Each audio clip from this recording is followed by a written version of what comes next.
لا إله إلا أنت سبحانك إني كنت من الظالمين.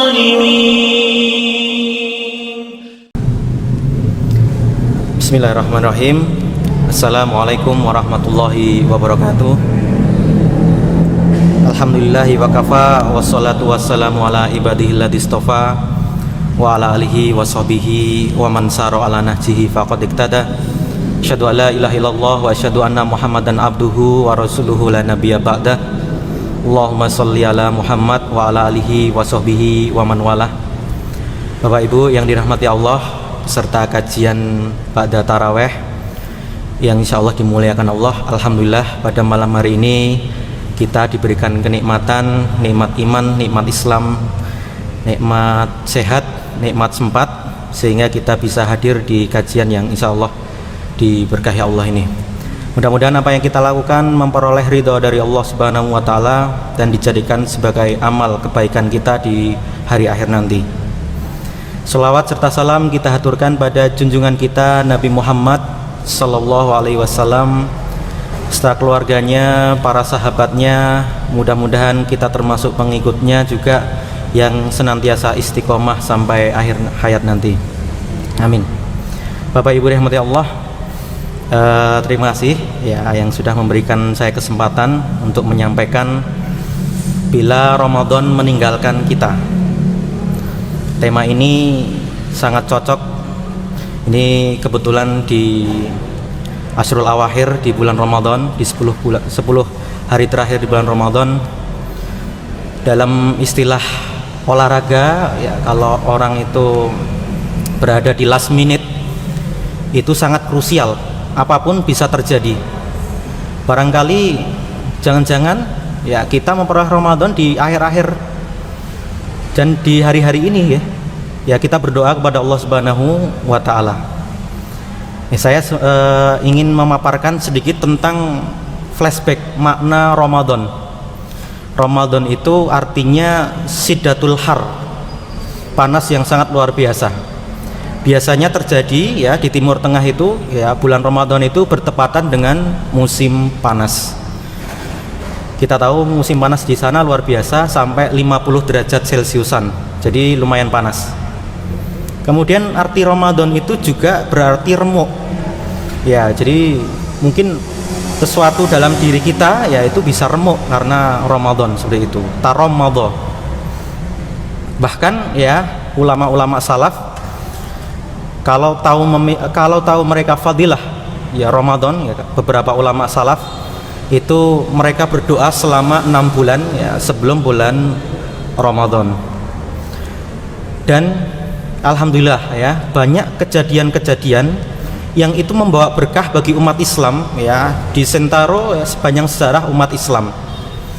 Kita tahu dulu ada pertempuran 6 Oktober antara Mesir versus Israel, yang ketika itu tentara Mesir berpuasa. Bapak Ibu rahmati Allah, bayangkan orang yang lagi jihad fisabilillah gitu kan, jihad kemudian dia lagi berperang itu berpuasa itu kan, bagaimana rasanya seperti itu.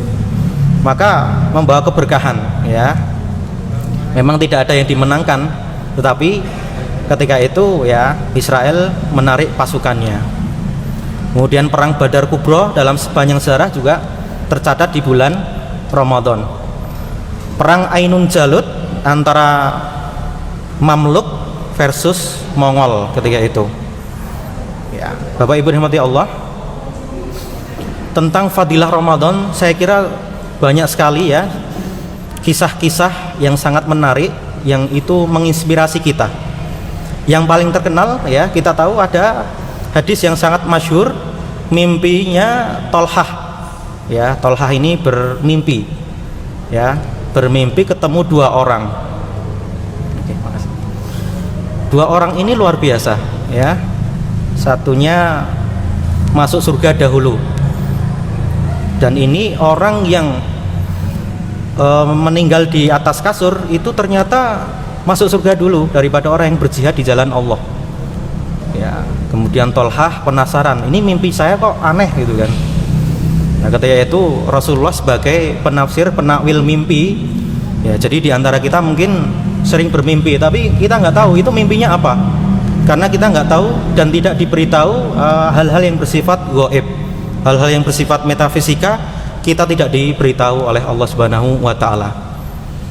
Kemudian ternyata yang meninggal di atas kasur tadi, ya, masuk surga duluan karena beliau menjumpai bulan Ramadan.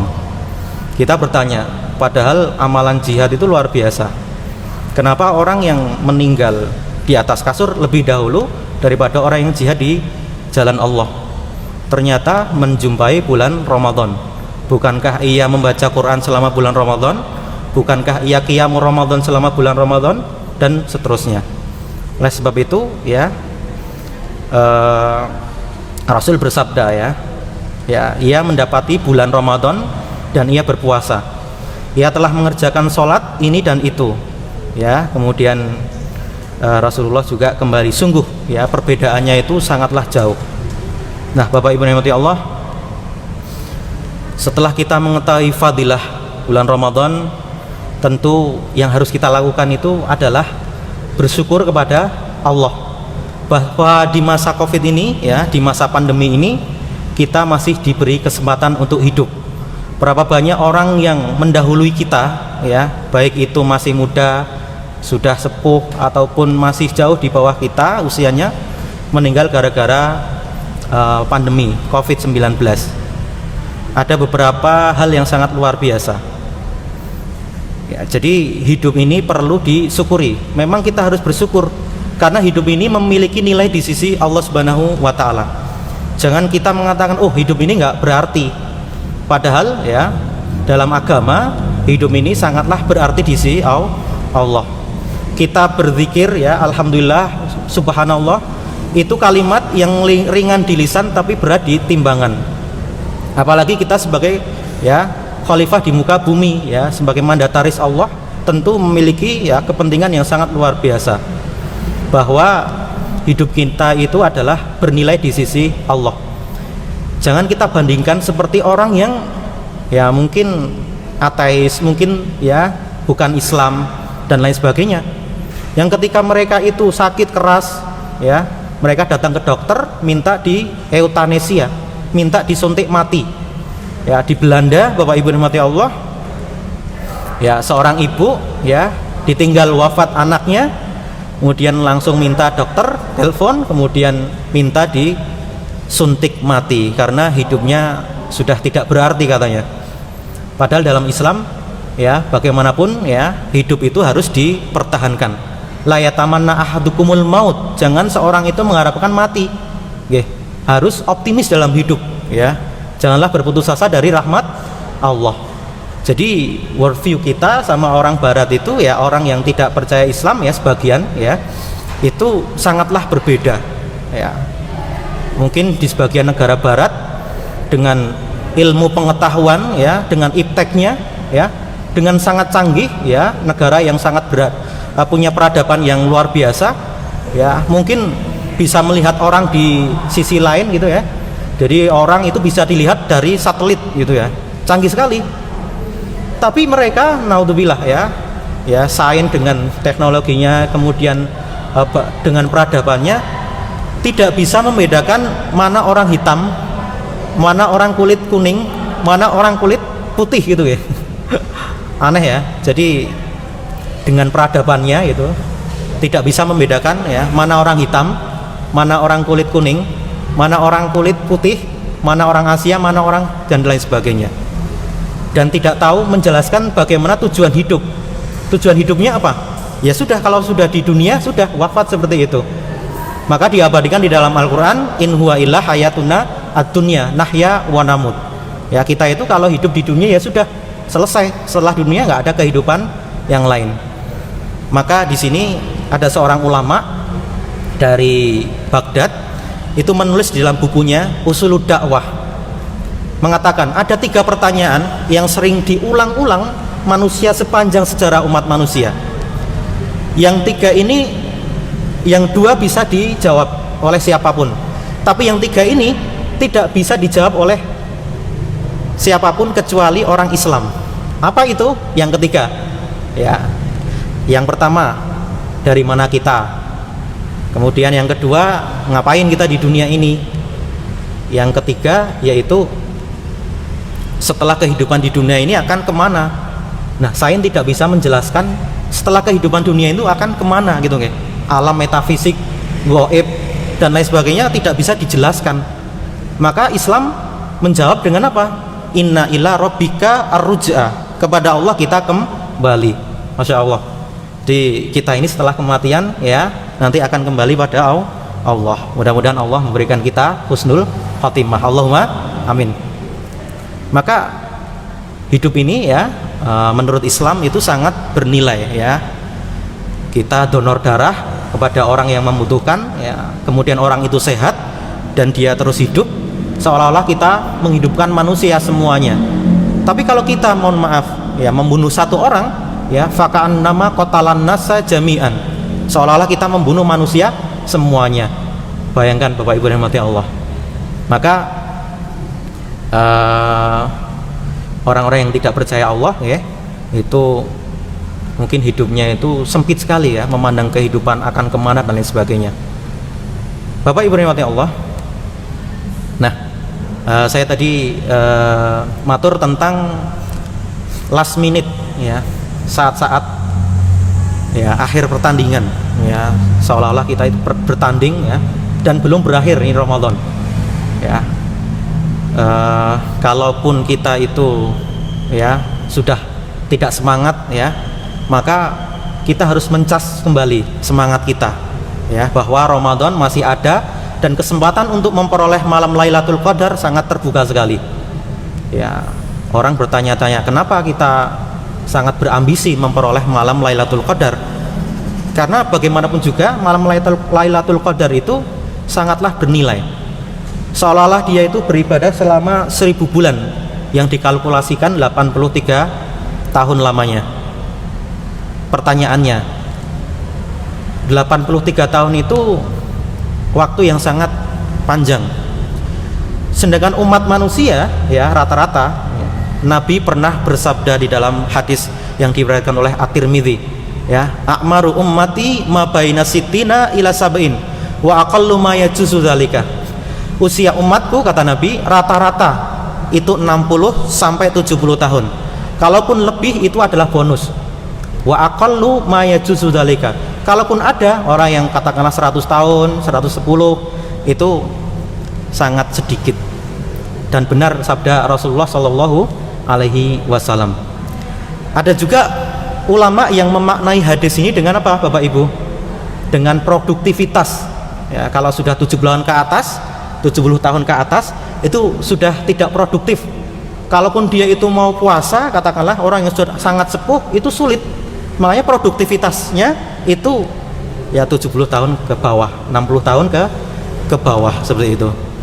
Makanya umat saat ini ya berbeda dengan umat terdahulu. Bedanya apa Bapak Ibu rahmati Allah?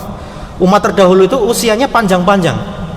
Nabi Nuh di dalam Al-Quran dikisahkan usianya 950 tahun, 1000 tahun kurang 50. Luar biasa. Itu hidupnya, saya kok bisa 1000 tahun itu ya, kurang 50 tahun itu ya. Kemudian kaum Samud, kaum Mu'ad itu usianya rata-rata 400 sampai 500 tahun. Bahkan kaum Samud sendiri di dalam Al-Quran dikatakan apa? Wa samudal ladzina jabu sahra bil wad. Kaum Samud itu mereka itu bosan mohon maaf, bosan apanya? Rumah sama orangnya, kaum Samud maksudnya, itu duluan roboh rumahnya. Jadi kaum Samud ketika usia 500 tahun ya membuat rumah ya, sama rumahnya itu bisa jadi lebih awet rumahnya. Rumah bisa ratusan tahun dengan yang bagus itu ya. Tapi penghuninya kadang tidak sampai 100 tahun, kadang tidak sampai 90 tahun dan lain sebagainya.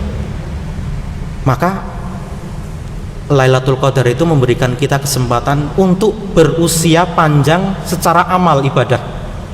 Katakanlah kita 3 kali dapat Lailatul Qadar, 3 kali 83. 249 tahun lamanya.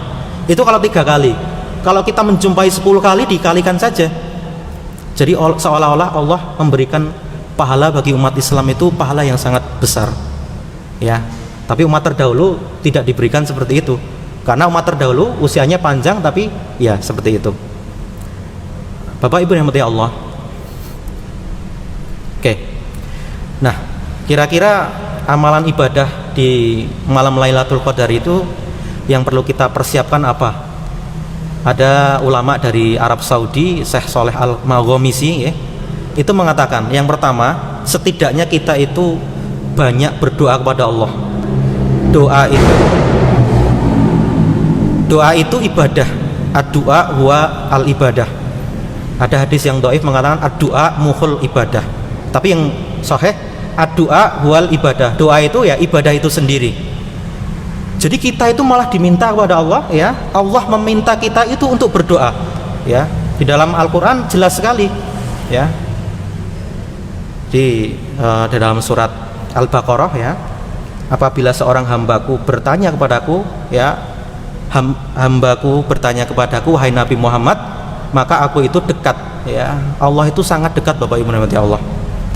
Maka di sini ya, dalam keadaan susah, dalam masa pandemi seperti ini, di mana daya beli masyarakat kurang, kemudian krisis di mana-mana, itu siapa tahu dengan doa-doa kita itu diijabahi Allah. Siapa tahu pandemi itu berakhir. Ya, mungkin ada orang yang sangat soleh, dia berdoa kepada Allah diijabahi. Ada ulama soleh, tulus doanya, masya Allah, diijabahi oleh Allah. Dulu saya ketika tanya sama seorang syekh di Timur Tengah itu, kenapa Palestina itu tidak bisa lepas dari Israel, wahai syekh? Mungkin nanti ada seorang yang sangat tulus doanya, Allah kabulkan doanya sehingga Palestina itu lepas dari Israel. Wah, seperti itulah. Jadi insya Allah ya, jadi dalam keadaan apapun kita disuruh untuk berdoa kepada Allah. Bahkan dalam keadaan bahkan ya sesuatu yang sangat remeh Bapak Ibu. Aisyah meriwayatkan, salullah, mintalah kepada Allah apa? Meskipun itu tali sepatu yang sangat remeh, tali sepatu yang sangat remeh, sandal jepit yang sangat remeh. Ketika kita mau memakai, kita disuruh berdoa. Apalagi yang itu sangat bernilai. Kita mau minta panjang umurnya, kita mau minta naik jabatannya, kita mau minta harta pada Allah, maka tentu lebih khusyuk, tentu lebih giat dalam berdoa. Bahkan salafus soleh dulu sampai garam, sampai adonan pun ya mereka meminta setelah sholat mereka. Masya Allah, sepertinya remeh, tapi itulah kekuatan doa Bapak Ibu yang dirahmati Allah. Maka Sayyidah Aisyah bertanya kepada Nabi, kira-kira apa yang perlu saya ucapkan ketika saya mau menghadapi malam Lailatul Qadar? Kata Nabi, ya berdoalah dengan Allahumma innaka afuwun tuhibbul afwa fa'fu anni. Itulah doa yang insya Allah ya kita ucapkan ya Bapak Ibu yang dirahmati Allah ketika kita mengharapkan malam Lailatul Qadar. Yang kedua yang bisa kita lakukan yaitu tilawah Al-Quran, membaca Al-Quran, bertadabur, mengamalkannya. Itu luar biasa. Al-Quran ini kandungannya setelah diteliti oleh para ilmuwan, ternyata kandungannya itu benar. Bukan kita membenar-benarkan, tetapi memang secara ilmiah Al-Quran itu benar nggih. Jadi tidak kita membenar-benarkan, mencocok-cocokkan seperti itu, tetapi kita bahwa ya secara ilmiah, secara teori itu benar. Ya, Dr. Maurice Bucaille ya, ilmuwan asal Prancis, itu pernah meneliti tentang embrio manusia, asal muasal penciptaan manusia, yang beliau pahami dari surat Al-Hajj ayat 1 sampai 5. Di situ Allah ya menjelaskan tentang fakta penciptaan. Sangat luar biasa Bapak Ibu Allah. Kemudian apalagi jasad Fir'aun yang saat ini masih utuh ya. Karena dalam surat Yunus dikatakan fal yauma nunajjika bibadanika liman takun khalfaka ayah. Pada hari ini kami utuhkan jasadmu wahai Fir'aun sebagai pelajaran orang-orang setelah kamu. Masya Allah, kalau Allah berkehendak jadi ya. Al-Quran mengatakan seperti ini, kita harus yakin 100% gitu Bapak Ibu nanti Allah. Jadi saat ini ya, jasad Fir'aun tersimpan rapi di museum di Mesir, di Kairo. Tilawah Al-Quran, membaca Al-Quran, siapa tahu Allah memberikan kita hidayah. Rasulullah SAW pernah meminta kepada Ibnu Mas'ud ya, Ibnu Mas'ud itu secara fisik itu kira-kira banyak yang meremehkan seperti itu. Kalau dalam bahasa kita itu stunting lah seperti itu ya, agak tidak terlalu gagah. Kemudian Masya Allah, Rasulullah mengatakan, wahai Ibnu Mas'ud, tolong saya dibacakan Quran. Ibnu Mas'ud kaget, ya Rasul, Quran turun kepada engkau tapi yang suruh baca kok saya, gitu kan. Kaget, udah baca saja. Masya Allah, ketika dibaca luar biasa, bacaannya bagus ya, tartil, Masya Allah, tajwidnya jangan ditanya, Masya Allah. Kemudian sampai pada ayat fakaifa idza ji'na min kulli ummatin bi syahid wa ji'na bika ala haula'i syahida. Bagaimana ketika kami datangkan di depan engkau wahai Nabi Muhammad umat, Masya Allah ya, ketika itu Nabi menangis. Wah, nangisnya luar biasa. Sahabat juga pada kaget, loh Nabi nangis. Nabi itu menangis beberapa kali.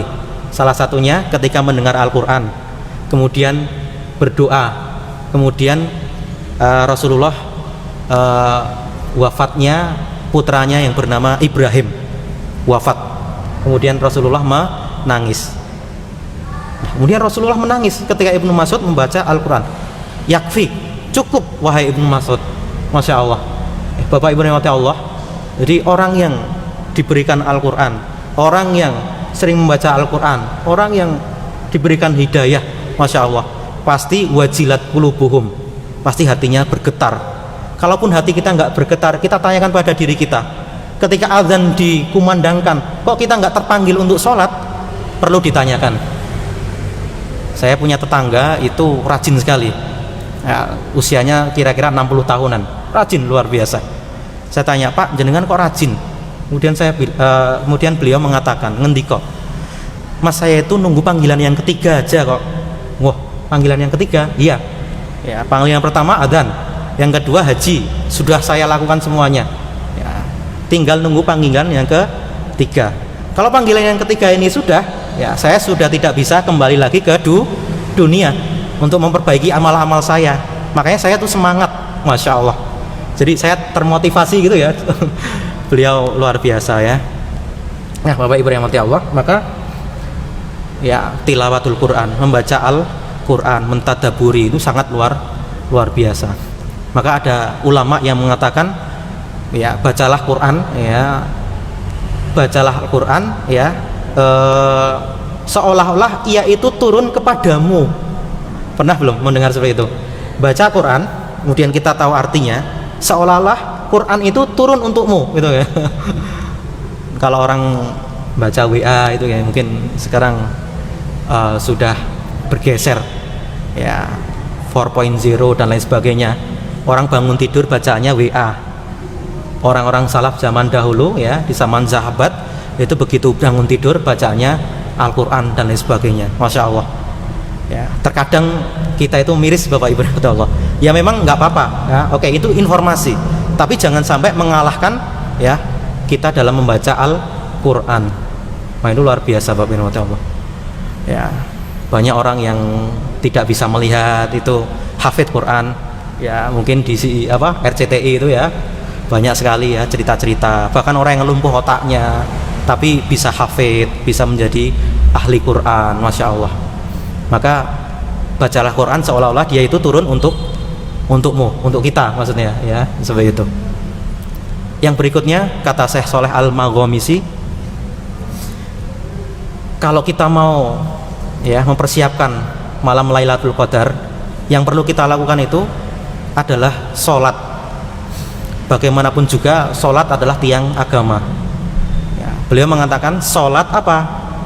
Isya, dilanjutkan sholat taraweh, kemudian qiyamul lail Ya mungkin Bapak Ibu nanti malam ya, mungkin setengah 3, jam 3 sebelum sholat fajar itu qiyamul lail ya, berapa rakaat boleh.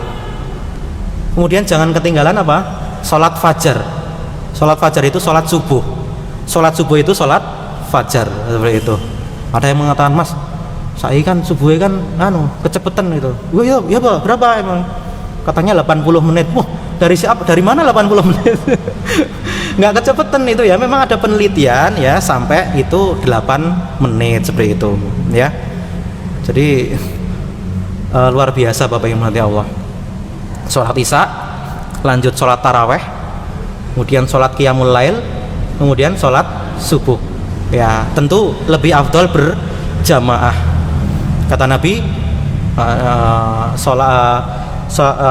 raqatai subhi khairum minad dunya wa ma fiha. 2 rakaat fajar, maksudnya sholat sunnah fajar, sholat sunnah sebelum subuh, itu lebih baik dari dunia dan seisinya. Jadi ketika kita melakukan itu, kita lebih kaya dari Bill Gates, kita lebih kaya dari Jeff Bezos, kita lebih kaya dari orang pertama kali, orang yang sangat kaya di dunia, orang Islam, Mansa Musa ya, dari kerajaan Mali. Itu lebih kaya dari Bill Gates, lebih kaya dari Elon Musk, lebih kaya dari Jeff Bezos. Itu orang Islam ya Bapak Ibu ya, punya emas yang tidak terhingga. Itu pun masih kalah sama orang yang menunaikan sholat ya qobliyah subuh. Masya Allah. Dan sholat qobliyah subuh itu rahasianya luar biasa. Di dalam bukunya Hayatul Muhammad ya, Dr. Haikal mengatakan bahwa Rasulullah itu hanya sakit 3 kali selama seumur hidupnya. Yang ketiga ini wafat. Rahasianya apa? Ternyata Rasulullah selalu menjaga sholat subuh dan qobliyah subuh. Ternyata Rasulullah sangat-sangat betul-betul menjaga ya waktu subuh itu Bapak Ibu Allah. Betul-betul dijaga. Mungkin ya itu lebih sehat dan lain sebagainya. Ya, mudah-mudahan kita diberikan kesehatan, mudah-mudahan kita diberikan keringanan untuk melaksanakan sholat subuh ya berjamaah di masjid. Ya, Allahumma amin. Ya. Apa? Sholat ya. Berdoa, tilawatil Quran, sholat, amalan-amalan lainnya seperti sodakoh dan lain-lain ya. Syukur-syukur kita iktikaf. Nah iktikaf ini ada beberapa pendapat ya. Pendapat yang paling kuat memang iktikaf itu berada di masjid ya. Ulama ada yang memperluas makna masjid. Masjid itu sesuatu yang digunakan untuk sholat. Jadi selama pandemi ini dibolehkan kita untuk sholat di rumah kita yang di situ tempat sholat, rumah besar, rumah megah, tapi orangnya megahi gitu ya. Nggak maksudnya rumah besar, rumah mewah, tapi tidak ada satupun tempat untuk sholat. Ini kan sangat luar biasa ya. Bagaimana Allah memberikan dia itu kelebihan harta dan lain sebagainya, tapi tidak ada satupun tempat untuk sujud, tidak ada satupun tempat untuk dia qiraah sama keluarganya. Miris sekali Bapak Ibu dengan Allah. Oleh sebab itu penting bagi kita ya untuk iktikaf ya, karena di dalam iktikaf itu ada kebaikan. Ulama mengatakan iktikaf itu la haddad laha ya, tidak terbatas waktu ataupun nanti sampai kapan tidak terbatas. Artinya kalau iktikaf 1 jam ya 2 jam itu diperbolehkan, apalagi di saat pandemi seperti ini ya. Ulama tadi yang mengatakan iktikaf di masjid itu berdalil bahwa di dalam Al-Quran dikatakan wa antum aqifuna fil masajid, kamu beriktikaf di masjid ya. Nah Bapak Ibu Allah, nah kemudian ini ada beberapa pemuda ya, saya tadi dari panitia mengatakan ada beberapa pemuda. Oke, pemuda ya itu harus mempunyai ilmu agama ya. Bapak Ibu yang mempunyai putra wayah, yang mempunyai anak, itu paling tidak ya diberikan pengertian ya, paling tidak didorong untuk belajar ilmu agama. Punya anak 3, paling tidak 1 yang di pondok pesantren ya. Saat ini orang tua ya, banyak orang tua yang takut menyekolahkan anaknya di pondok pesantren katanya masa depannya suram katanya. Saya nggak tahu itu ya. Banyak ya tetangga saya ya itu nggak mau, kasihan katanya. Seperti orang yang kapiran seperti itu ya. Padahal tidak ya. Insya Allah ya, masalah rezeki, masalah ini nanti biar Allah yang menentukan ya. Kita hanya berikhtiar ya. Paling tidak anak kita berikan ilmu agama. Rasulullah SAW bersabda di dalam hadis sahih ya, man yuridillah bihi khairan yufaqihu fiddin. Siapa yang Allah berikan kebaikannya ya, Allah fahamkan dia dalam masalah agama. Jadi kalau Bapak Ibu dikehendaki Allah baik, jadi Bapak Ibu di sini ya alhamdulillah ya, insya Allah paham terhadap agama ya, karena agama itu ukuran seseorang. Ketenangan seseorang itu kalau dia beragama dengan baik. Harta tidak menjamin, sepenuhnya tidak menjamin. Kadang bisa membuat ketenangan, kadang tidak. Toh nyatanya orang terkaya di dunia bisa pisah juga, kalaupun ukurannya harta, ketenangan dan lain sebagainya. Bapak Ibu nanti Allah. Oleh sebab itu ya, kita tekankan kepada anak kita ya untuk belajar agama. Satu-satunya doa di dalam Al-Quran yang Rasulullah disuruh untuk meminta tambahan itu tambahan ilmu. Wa qur rabbi zidni ilma. Ya Allah tambahkanlah aku ilmu. Masya Allah ya, kalau sudah ada tambahan ilmu ya, wabil khusus ilmu agama, insya Allah ya. Oke. Kemudian ya ilmu agama ya, syukur-syukur dia mempunyai ilmu umum kemudian ditambah dengan ilmu agama ya. Israel, Bapak Ibu rahmati Allah, itu mempunyai dokter yang paling banyak di dunia, S3 ya, luar biasa banyaknya ya, 16.500 dokter setiap 1 juta penduduk, itu luar biasa ya, angka yang sangat mencengangkan. India mempunyai 6.000 dokter setiap 1 juta penduduknya ya, Jerman mempunyai 4.500 dokter di setiap 1 juta penduduknya. Indonesia berapa ya Mas? Masih 80-an gitu ya. Tapi sekarang udah banyak ya, meningkatkan ini ya, pendidikan ya, mutu pendidikan. Oleh sebab itu ya enggak apa-apa ya, investasi masa depan itu pendidikan, kemudian ditambah dengan ilmu agama. Menjadi pemuda yang robbani, selalu diiringi ya, pemuda yang itu mempunyai nilai-nilai dari Allah Subhanahu wa taala ya, mempunyai nilai ya. Kita lihat Nabi Yusuf. Ketika Nabi Yusuf ya digoda oleh wanita ya, dan beliau tidak bergeming ya. Sebenarnya juga ada keinginan, tetapi apa? Ya, Nabi Yusuf ya tidak mau. Yusuf a'rid an hadza. Ya, Allah mengilhami, wahai Yusuf ya, palingkan ini. Nabi Yusuf ya sangat tampannya luar biasa. Setengah dari ketampanan pria di dunia itu diborong oleh Nabi Yusuf. Setengahnya itu masih dibagi, yang masih hidup, yang saat ini sudah meninggal, kemudian yang akan hidup itu masih kalah sama kegantengan Nabi Yusuf. Dulu Ustadz saya mengatakan ya, ini baru saya telusuri hadisnya. Nabi Yusuf itu ya, kalau dilihat oleh perempuan, kalau perempuan itu belum haid ya, perempuan itu begitu melihat Nabi Yusuf bisa langsung haid gitu ya. Saya juga apa ini benar gitu ya, tapi yang berkata ulama ya, baru saya cek ya kebenarannya itu ya. Itu sangat luar biasa ya. Nabi Yusuf juga ketika itu belum menikah ya, kemudian diingini oleh wanita ya, yang itu adalah Miss Universe, yang itu adalah ratu kecantikan di Mesir ya. Yusuf sebagai seorang budak, kalau tidak mau ya otomatis dijual ya. Kalau budak itu dirinya itu untuk majikan ya, berbeda dengan orang yang sering membantu gitu ya, itu kan jasanya, tapi orangnya itu miliknya. Tapi kalau budak itu ya dirinya itu milik majikannya gitu.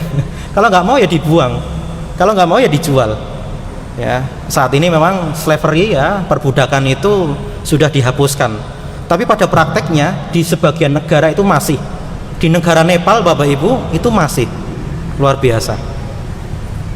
Maka Nabi Yusuf sebagai seorang laki-laki, nggih, itu menolak luar biasa.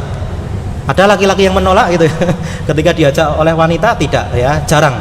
Maka di situ Ibnu Qayyim mengatakan Nabi Yusuf itu luar biasa. Ya, seperti itu. Ya, kapan-kapan kita ini. Nah, kemudian Bapak Ibu, saya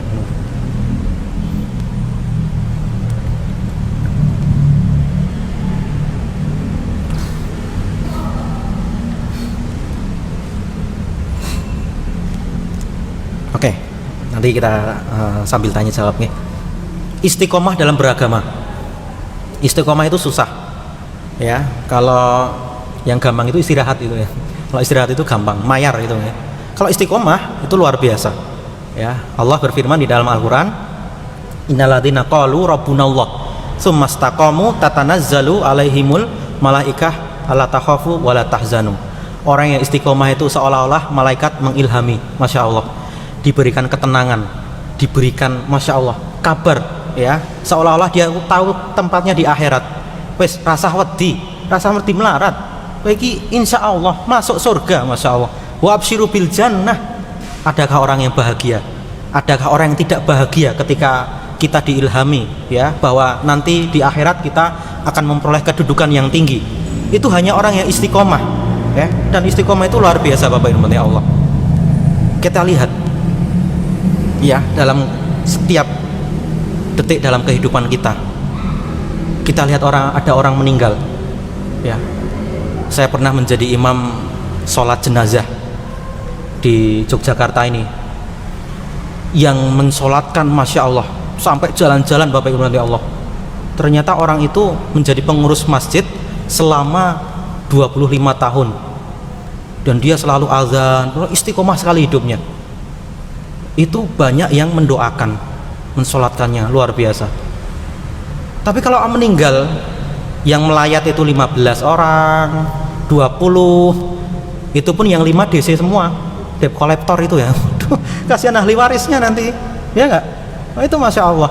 Tapi kalau yang mendoakan luar biasa, Syekh Shalih Al Utsaimin, 50.000 orang yang mengantarkan, Masya Allah, itu luar biasa, ya.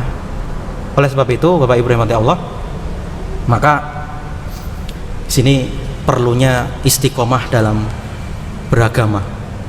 Nah, ada kisah yang sangat menarik sekali yang bisa diambil di kitab Ar-Ruh. Imam Ahmad meninggal tahun 241 Hijriah. Imam ahli sunnah, sangat warok hidupnya. Bahkan ketika di dunia, setan pun takut sama sandalnya. Hanya sandalnya Imam Ahmad, setan itu takut. Kalau ada orang yang kesurupan, tinggal minjem sandalnya Imam Ahmad. Tapi kalau sekarang kesurupan, dipencet-pencet, ayo keluar, nggak mau, malah dia dialog sama jinnya gitu ya. Aneh sekali itu. Ayo, nggak mau. Saya pernah meruqyat beberapa orang, dan itu katanya saya senang sama dia gitu. Waduh, ya Bapak Ibu rahmati Allah, ya, sampai sandalnya pun ya ditakuti oleh setan. Tapi ketika akhir hayatnya luar biasa, dikelilingi oleh murid-muridnya, ingin ditalkinkan, dibimbing la ilaha illallah, karena Rasulullah bersabda, siapa yang mengucapkan kalimat la ilaha illallah pasti masuk surga. Pertanyaannya, apakah kalimat ini gampang diucapkan ketika kita mau meninggal? Mungkin susah, tergantung kebiasaannya di dunia. Luar biasa. Imam Ahmad sangat soleh, warok, ulama, alim, luar biasa. Ketika mau wafat, dibimbing oleh murid-muridnya, talqin la ilaha illallah, kul ya imam la ilaha illallah, katakanlah wahai imam, wahai guruku, la ilaha illallah. Tetapi Imam Ahmad hanya mengatakan la gitu nggih. Kalau ada papan saya tulis, tapi kapan-kapan saja. Hanya mengucapkan kalimat la, padahal terusannya apa? La ilaha illallah. La itu artinya apa? Tidak, enggak mau, mboten, tidak, jangan. Itu artinya la. Tapi kalau terusannya tidak ada Tuhan kecuali Allah. Dibimbing lagi, tetap saja mengucapkan la. Setelah sempat siuman, setelah sempat sadar, muridnya bertanya, wahai guruku, wahai ustadku, tadi siapa? Tadi engkau kami talkinkan, engkau kami bimbing kalimat la ilaha illallah. tapi engkau hanya bisa mengucapkan kalimat la, ada apa gerangan? Imam berkata, tadi wahai para muridku, saya itu diprimpeni. Mohon maaf. Diprimpeni itu bahasa Indonesianya apa ya? Kenapa Pak? Dalam diprimpeni. Kadang bahasa Indonesia itu sulit ya, kadang bahasa Jawa itu kadang-kadang unik gitu ya. Bahasa Inggrisnya bahasa Indonesianya sakit di perut yang sangat luar biasa itu ya. Bahasa Inggrisnya sick in stomach, bahasa Arabnya marid fil batn, bahasa Jawanya kok suduen gitu ya. Nggih. Pokoknya dia ada hadir orang tuanya dalam mimpi. Ayahnya berkata, ngajak, wahai Ahmad anakku, ya, ikut bapak masuk agama Nasrani, bapak masuk surga. Kemudian Imam Ahmad menolak, la, oh seperti itu ternyata, wahai guruku. Beberapa saat kemudian muncul ibu saya, hadir dalam mimpi saya, mengatakan, wahai Imam, wahai Ahmad anakku, dulu susuku itu adalah minumanmu, rahimku adalah tempatmu, ikut ibu, tapi masuk agama Yahudi. Masya Allah. Imam Ahmad menolak, tidak, la, mboten, nggak mau. Oh, ternyata itu toh, wahai guruku. Imam Ahmad bertanya kepada murid-muridnya, wahai murid-muridku, siapakah gerangan tadi yang hadir dalam mimpiku menjelma sebagai orang tuaku ketika aku mau wafat? Muridnya mengatakan, kami nggak tahu wahai guruku. Imam mengatakan, itu adalah setan yang ingin mengacaukan kalimat la ilaha illallah. Setan itu ketika saya sehat takut sama sandalnya, tapi ketika mau wafat ngelimpe itu apa ya? Menikung. Menikung dia, pinter dalam tikungan terakhir lagi, ya, Rosi lewat dan lain sebagainya. Wah, itu luar biasa Bapak Ibu Allah. Maka Imam Ahmad mengatakan itu adalah setan yang ingin mengacaukan kalimat la ilaha illallah. Oleh sebab itu Rasulullah bersabda, ya, semua bayi itu menangis. Mohon maaf, setan itu sangat pinter, akan menggoda manusia dari bayi sampai dia mau wafat, dia mau meninggal digoda. Oleh sebab itu bayi yang lahir, kata Nabi, itu menangis karena sudah disogok setan. Kalau bayi nggak menangis, nggak normal mungkin ya. Tapi semua bayi rata-rata menangis, kecuali bayinya Nabi Isa alaihissalam. Begitu lahir langsung ngomong dia, ya, bayi ajaib. Sampai mau wafat, kisahnya tadi Imam Ahmad bin Hambal. Luar biasa Bapak Ibu Allah. Maka Allah mengatakan di dalam Al-Quran, ya yutsabbitullah biqauli tsabit fil hayatid dunya. Allah akan meneguhkan kalimat la ilaha illallah selama kita istiqomah, selama kita itu berpegang teguh dengan tali Allah, selama kita itu berpegang teguh dengan agama. Masya Allah, itu sangat luar biasa. Nah, Bapak Ibu yang Allah, oke, 10 menit lagi. Kemudian selama pandemi ini saya berkontemplasi, merenungi sebuah hadis Rasulullah SAW. Hadis sahih.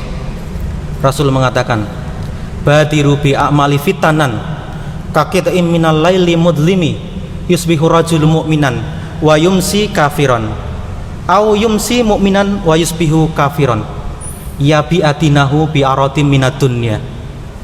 Bersegeralah menuju kebaikan, jangan sekali-kali tunda kebaikan. Kalau itu kebaikan jangan ditunda, sebab berbahaya sekali menunda kebaikan. Kenapa? Karena fitanan, akan ada suatu musibah, akan ada suatu ujian, akan ada suatu bencana, akan ada suatu kesibukan lain. Yang itu apa? Kakiti minal laili mudlimi. Yang kesibukan itu datangnya nggak terasa. Tiba-tiba usianya 20 tahun, tiba-tiba usianya 30 tahun, tiba-tiba 50 tahun, tiba-tiba 60 tahun, tiba-tiba sudah mendekati ajal. Luar biasa. Orang bisa berubah dengan cepat. Paginya iman, sorenya bisa kafir, atau sebaliknya, sorenya kafir, paginya iman. Yang paling berbahaya adalah ya bi adinahu bi arodim minadunya. Ada oknum yang menjual ya agama ini dengan harga yang sangat murah. Ada beberapa yang saya kenal ya di beberapa stasiun itu ada yang mengatakan, Ustadz, Masya Allah, di Jogja ini ada Ustadz yang meminta tarif sangat luar biasa, seperti tarifnya Raffi Ahmad katanya. Waduh, gitu. Kaget saya. Ini luar biasa Bapak Ibu. Jadi kita berdakwah, kita ini insya Allah ya itu sangat luar biasa di sisi Allah pahalanya.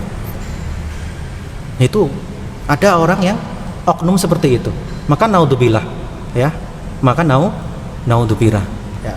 Kita ingat sabda Rasulullah Shallallahu Alaihi Wasallam, badiru bi amali fitanan kakek itu minal laili mudlimi yusbihu rajulu mu'minan wa yumsi kafiron ya. Bersegeralah cepat-cepat, jangan sampai menunda kebaikan karena sangat berbahaya. Kalau kita sudah mempunyai niat untuk sholat subuh berjamaah, jangan tunda lagi. Kalau kita sudah punya niat untuk sedekah, jangan tunda lagi. Kalau kita sudah berniat untuk berhaji dan umroh di kala normal, jangan ditunda lagi. Nanti uangnya keburu kepakai. Kalau kita sebagai seorang akademisi, jangan sampai menunda tugas akhir, nanti bisa bahaya, numpuk dan lain sebagainya. Kalau kita sebagai seorang pegawai dan lain sebagainya, jangan sampai kita itu menunda-nunda pekerjaan, karena sangat berbahaya sekali. Kenapa? Kita nggak tahu ya kapan ya kita akan dipanggil oleh Allah Subhanahu wa Ta'ala. Orang yang meninggal dalam keadaan mendadak itu juga mengira besok harinya akan hidup, tapi Allah berkata lain. Orang di laut bisa tenggelam, orang di udara bisa jatuh, orang di darat bisa kecelakaan, bahkan makan sate pun bisa meninggal. Luar biasa, kita tidak tahu. Makanya wafat itu adalah nomor cabut, bukan nomor urut. Kalau nomor urut ternyata pasti yang lebih sepuh itu yang paling duluan. Tapi kita lihat secara chance itu pemuda itu banyak juga yang meninggal. Yang kebut-kebutan di jalan siapa? Pemuda. Jarang simbah-simbah kok mau kebut-kebutan di jalan. Yang minum minuman oplosan dan sebagainya meninggal itu rata-rata muda ya. Kalau simbah-simbah kita perlu pertanyakan gitu nggih ya, jarang sekali. Nah, sebab itu Bapak Irmati Allah, kita perlu ya merenungi sabda Rasulullah Shallallahu Alaihi Wasallam ya. Mudah-mudahan kita husnul khatimah ya Bapak Irmati Allah ya. Kita berdoa kepada Allah, mudah-mudahan Allah memberikan kita husnul khatimah ya. Saya sebelum pandemi ini sempat menunaikan umroh ya, 2019 umroh Ramadan, Masya Allah. Jadi saya melihat itu ada orang yang wafat dalam keadaan sholat taraweh, Masya Allah. Kemudian langsung dibawa oleh askar itu meninggal Bapak Ibu Allah. Bayangkan orang yang meninggal dalam keadaan sholat, bagaimana bahagianya, bagaimana istiqomahnya, bagaimana dia itu menyambut husnul khatimah dengan luar biasa. Maka saya langsung berdoa ya, doa dengan saya mengutip sabda Nabi, barang siapa yang bisa meninggal di Madinah maka lakukanlah, karena aku dan para malaikat itu menyaksikan. Saya statusnya seperti itu. Kemudian saya ditegur, Mas jangan meninggal dulu ya, masih ada utang yang jenengan. Enggak. Anaknya masih kecil Mas. Oh ya nggak jadi gitu, nggak jadi gitu ya. Luar biasa. Kemudian saya lihat, Masya Allah, ada jamaah di samping saya orang Indonesia Bapak Ibu. Ada jamaah orang Indonesia itu Masya Allah sujudnya itu lama banget. Kan di sana kan sholat itu kan 2 jam lebih, 1 juz. Wah, kalau di sini diterapkan bisa langsung bubar di awal Ramadan itu. Tapi di sana luar biasa ya. Di sana orang berlomba-lomba ya, sampai berjam-jam sholat taraweh. Nah itu ada orang Indonesia kok sujudnya lama. Setelah salam-salam saya tanya, Mas sujudnya jenengan kok suwe, jenengan kok lama banget sujudnya, kenapa ya? Kemudian Ustadz saya itu ngantuk waduh, kewaregen le buka, waduh. Kemudian saya bertanya, waduh, saya kira husnul khotimah ya Pak. Seperti yang di depan tadi, jenengan itu horor itu. Saya masih pengen hidup ya Pak. Oke, Bapak Ibu Allah, maka mudah-mudahan Ramadan ini memberikan ya, pelajaran bagi kita bahwa insya Allah kita ya istiqomah di dalam bulan Ramadan, kita berusaha bersungguh-sungguh untuk memperoleh malam Lailatul Qadar ya.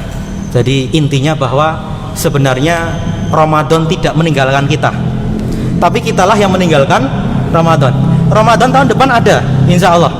Tahun berikutnya ada, tahun berikutnya ada, tapi kita belum tentu ada. Itulah inti dari semuanya ini. Jadi kita belum tentu hidup besok, kita belum tentu hidup tahun depan, tahun-tahun berikutnya siapa tahu ya, kita nggak tahu kapan kita hidup seperti itu. Oke, baik, karena sudah hampir jam 10, maka boleh tanya jawab. Silakan Bapak Ibu yang mau menambahkan atau mau mengoreksi juga boleh. Ini luar biasa, saya sangat semangat sekali ya. Itu saya beberapa kenal kayak ini bapak kami gitu ya di Muhammadiyah ini juga luar biasa ya. Ini ada kakak kelas saya itu tadi, ada beberapa yang saya kenal itu ya. Alhamdulillah saya sangat semangat itu ya. Meskipun saya ngisi dari subuh tadi gitu.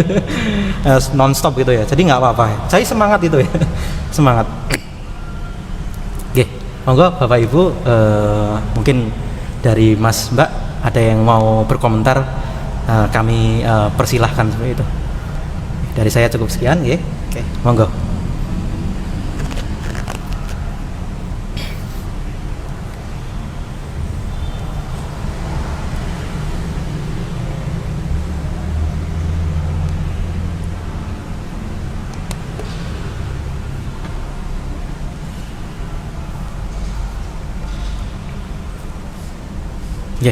Jadi boleh bertanya tentang fikih, tentang ya yang bisa saya jawab ya. Tapi kalau yang nggak bisa nanti mungkin Ustadz yang berikutnya ya. Tapi kalau tidak ada pertanyaan, saya undur diri ya. Ada yang mau ditambahi? Mungkin dari moderator ada yang mau ditambahi? Silakan.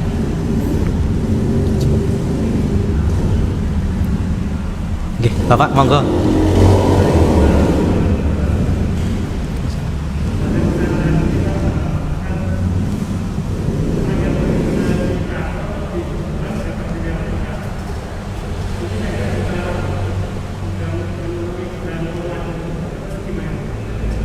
Ngapunten? Kedengaran ini. Pripun, Pak?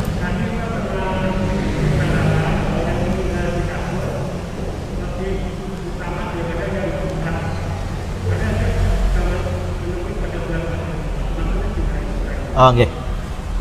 Nggih, tadi saya jelaskan bahwa yang meninggal di kasur tadi menjumpai bulan Ramadan. Yang berjihad ya meninggal itu tidak sempat menjumpai bulan Ramadan. Mungkin tadi saya kurang menambahi nggih. Jadi itu. Jadi mimpinya Tolha ya, seorang sahabat Rasulullah SAW mimpi. Tapi kalau mimpinya orang soleh biasanya mungkin benar nggih, Bapak ya.